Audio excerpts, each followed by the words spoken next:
Right. So today we are going to cover writing task 2.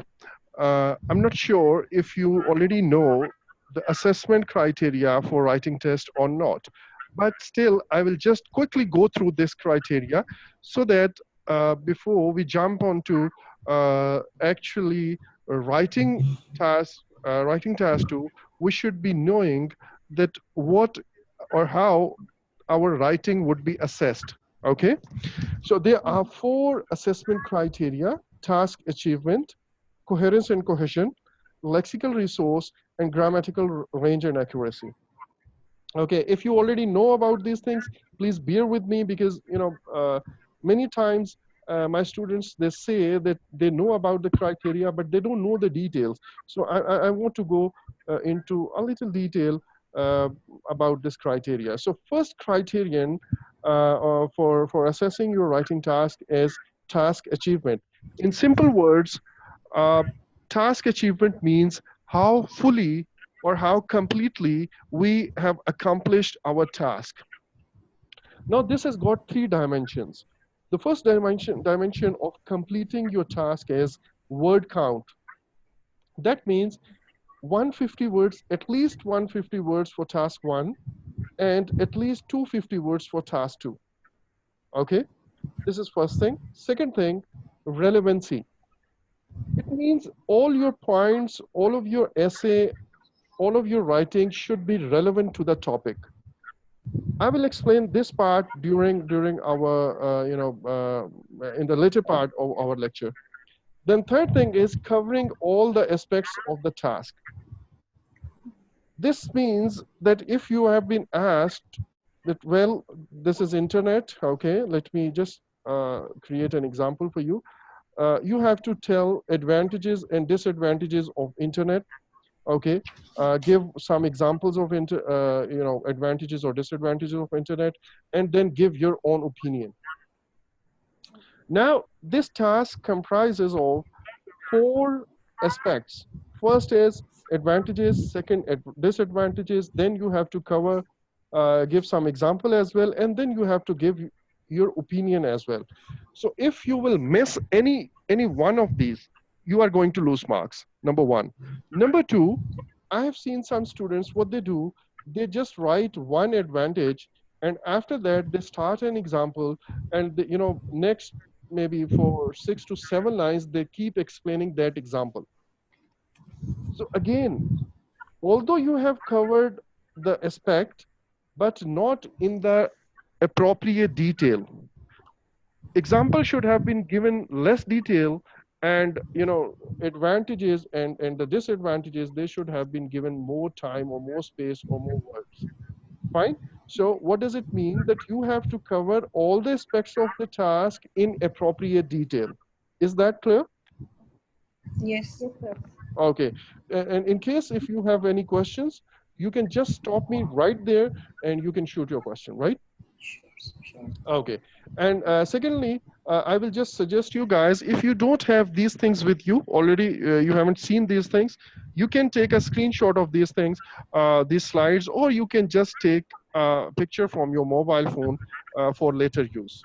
Okay, nothing is classified in these presentations and this lecture. So just feel free to take a screenshot rather than noting down everything and not focusing on what I'm saying. You can just take a screenshot, right? Sure. Then next is coherence and cohesion. This is second criterion for assessing your writing task. It actually means, first thing is coherence. Coherence means how logically your ideas are connected. There should be a logical flow in your writing. This actually holds good for your speaking as well. For example, if there's someone who is, let's say, over drunk, or there's someone who is, God forbid, he has some some mental disorder, you must have observed that people like those, in one sentence they talk about the moon, right? In the next Yes. sentence they will be talking about President Trump, and in the Sure. third sentence they will be talking about the vegetable rates in the market. Okay, so all these sentences have no link with each other. There's no logical flow. Their writing or their speech is incoherent. Doctor must be knowing it.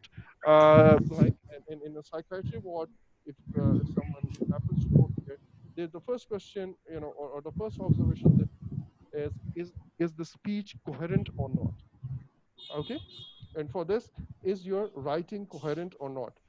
If there's no logical flow in your writing, it will be very difficult to understand what you actually want to say. Clear?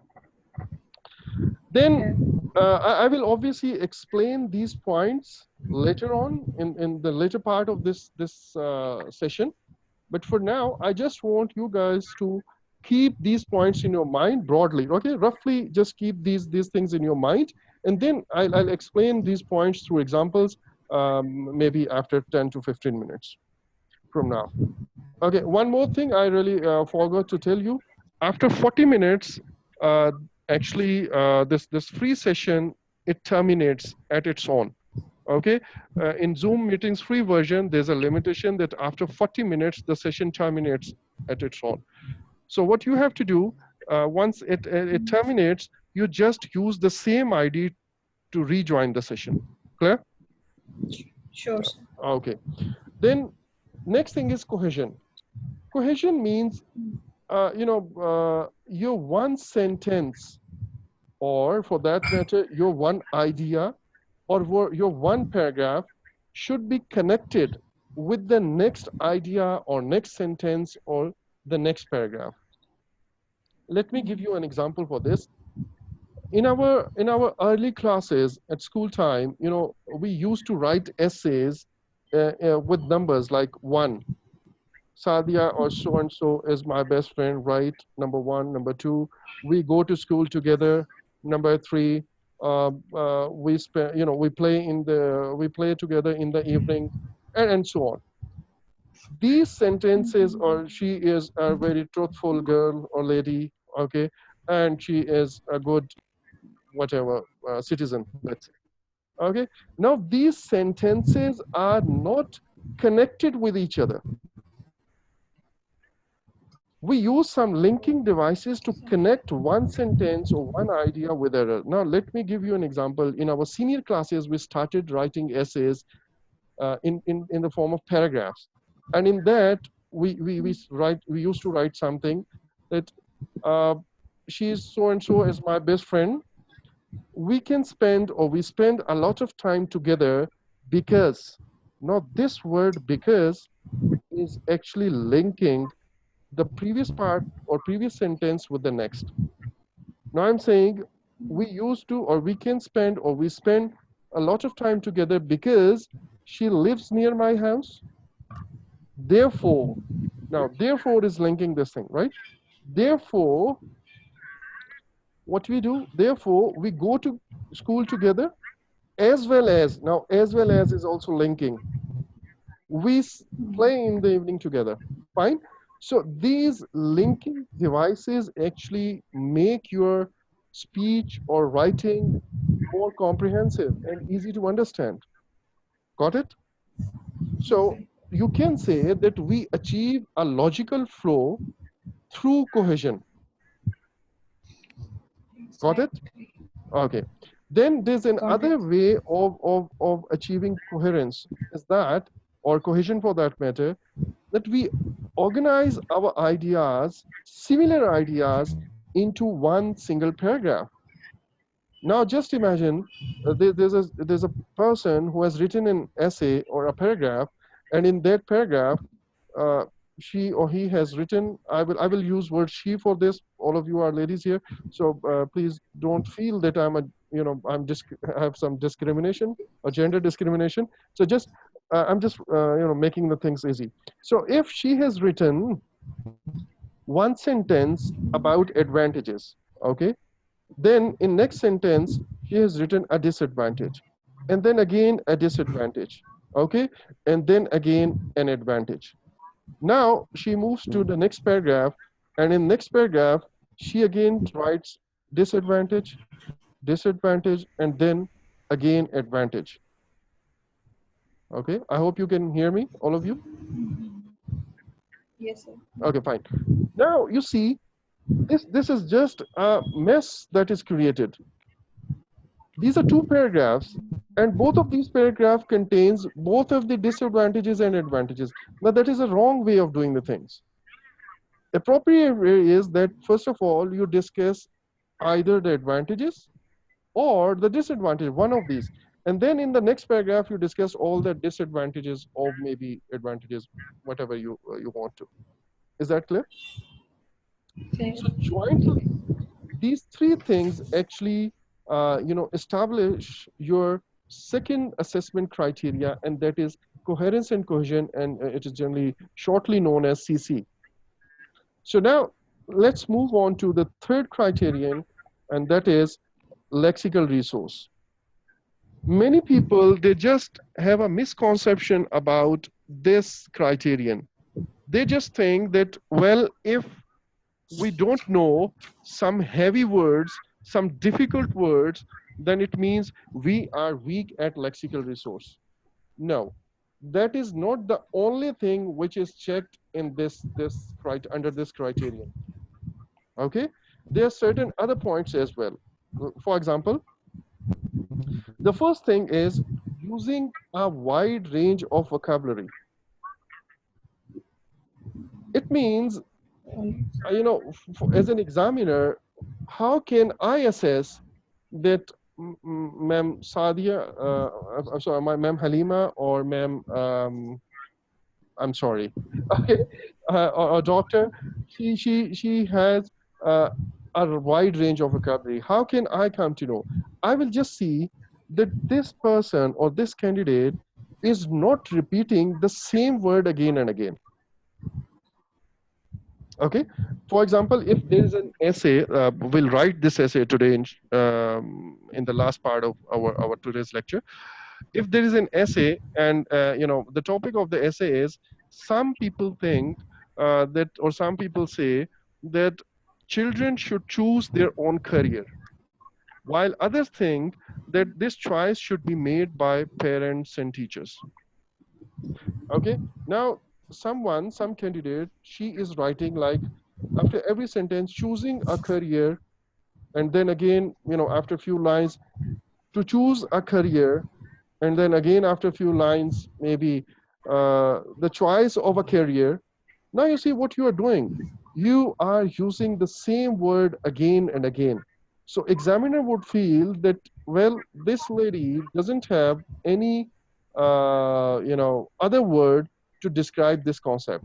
While let's say there's another smart lady, and she is doing, what she is doing, she is, instead of writing choice, she say that, okay, or choose a career, she's saying selecting, opting, pursuing.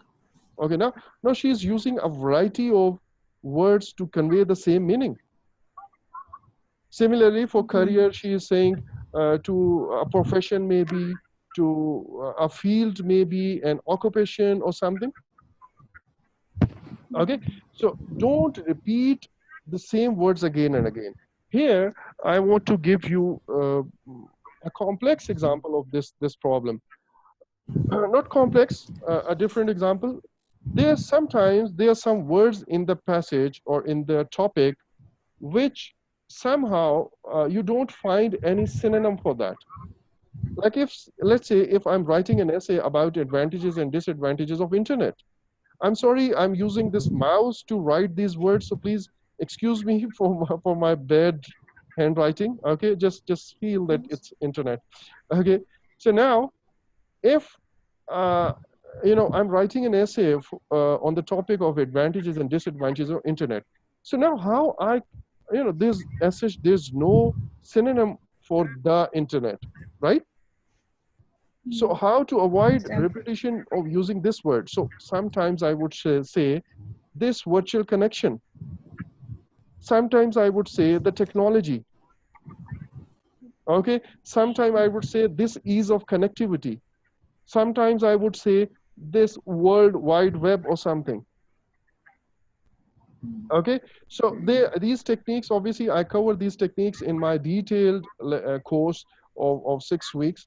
But I just want to give you maximum during these 2 or 2.5 hours. Whatever I could, obviously, I'll convey it to you.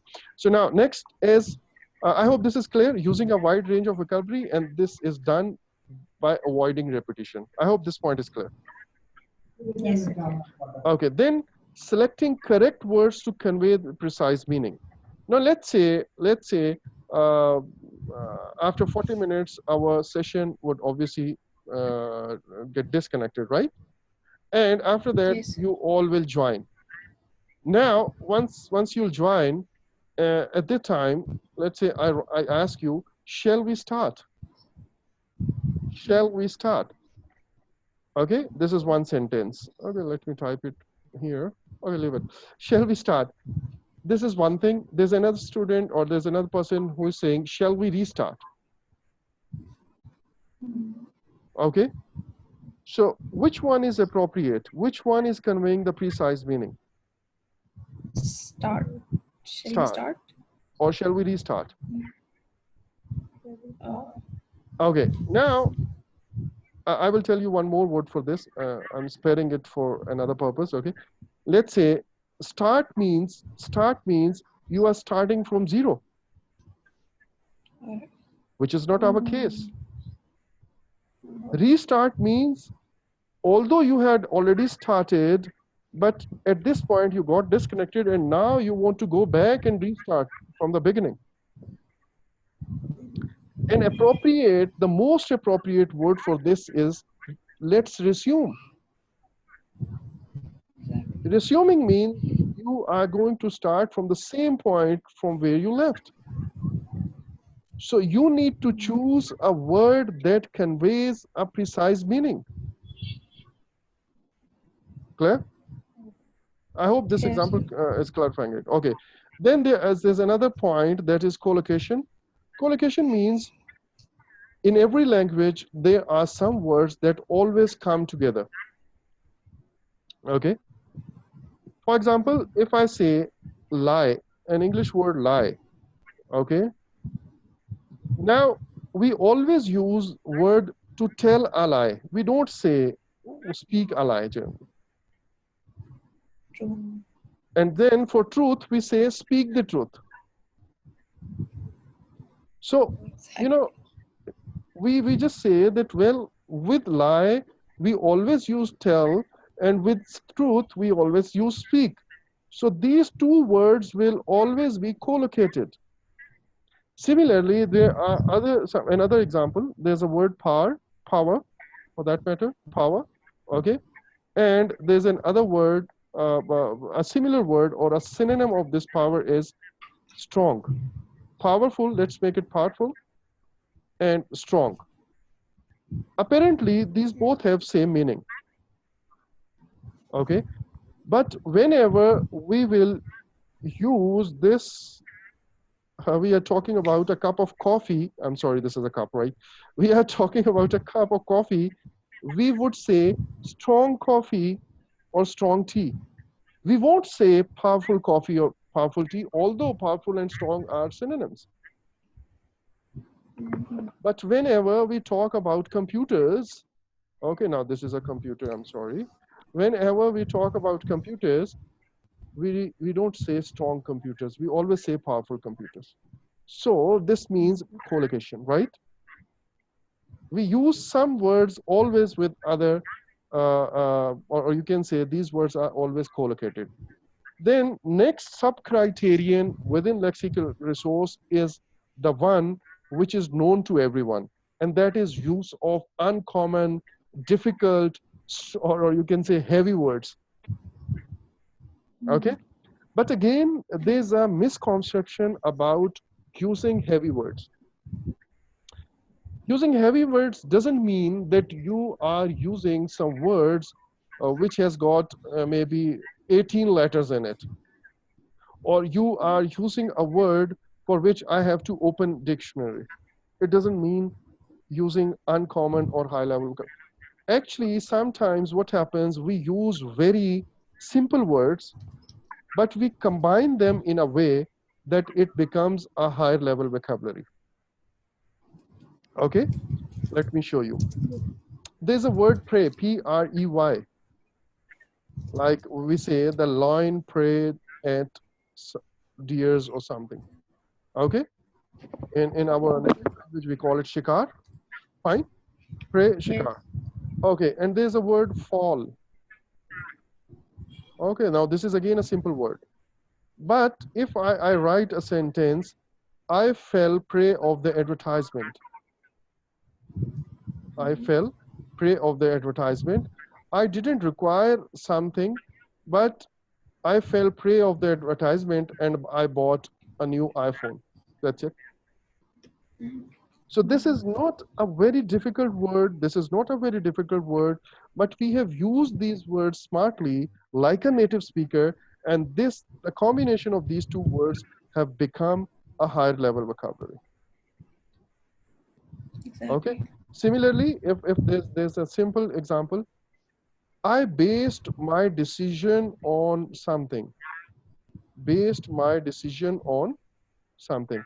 No, decision is not a difficult word. Based is not a difficult word, right? But combining these words in this way makes it a higher level vocabulary. I based my decision on your advice, right? Clear? Then Correct, sir. spelling errors, again, this is a part of lexical resource. So if you don't perform good on any of these dimensions, you are going to lose marks in lexical resource. Fine. Okay, now how many participants we have? We have 4, right? Hima, I hope you can hear. And I don't know if, but we can't hear you actually. There's some problem. Maybe you don't have a headphone or your mic is not activated, or maybe. But I hope you can hear us. If you have any queries, you can just tell me on WhatsApp, right? Okay. All right. I got a message from her now. Let me check. Okay, that's great. Now, grammatical range and accuracy, this is the last criterion. And in this, we again have some sub-criterion or sub-criteria. First is the correct use of tenses. If you want to say something in the past, you have to use the past tense, appropriate form of the past tense. Then similarly, using the complex sentence structures. Now, you know, many of the students, some candidates, IELTS candidates, what they do, they just write some basic simple sentences like internet is a very good tool, it is very helpful, it is this, it is that. And you know, these are very basic simple structures. To get a high score, you need to use complex sentence structures. For example, if I say, well, if you girls would have been living here in this part of the world or in this city, I would have been conducting live sessions for you or live classes with you. So now this is a conditional sentence which has got a complex structure in. Okay, so use complex structures. Sometimes what happens, some candidates, they use a complex sentence structure, but all of the structures or all of the sentences are based on the same structure. For example, it is perceived, it is highlighted, you know, it is observed. So all these sentences are passivized sentences starting with it, and you know, it is in third form of the verb. So don't do that. Use complex sentence structures, but don't repeat the same structure again and again. Use a variety of sentence structures. Clear? Then finally, correct use of punctuations. Actually, you know, when you are writing the names of the months, obviously you have to write the first alphabet as capital. For days of, names of the days, obviously you have to write the first alphabet as capital. Okay, and so on. Similarly, like the USA or UK or India, Pakistan, whatever names you are using, proper names, for that you have to use uh, first alphabet as capital. So now that was all about assessment criteria. We still have 1 minute, and after that this session will end. Now let me give you an example of how this criteria is used. I'm showing you only one example here, and after that, I will give you time to take screenshots or pictures of this all these slides. Okay. Now, this session is about to end. If it terminates, please use the same ID to rejoin. Now, lexical resource.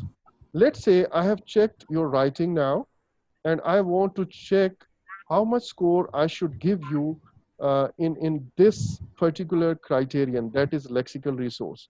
So I would see that, well, if the candidate uses a wide range of vocabulary, number one, with a natural and sophisticated control of lexical features, and there are rare minor errors which occur only as a slip, like if someone was writing their there, instead of it, she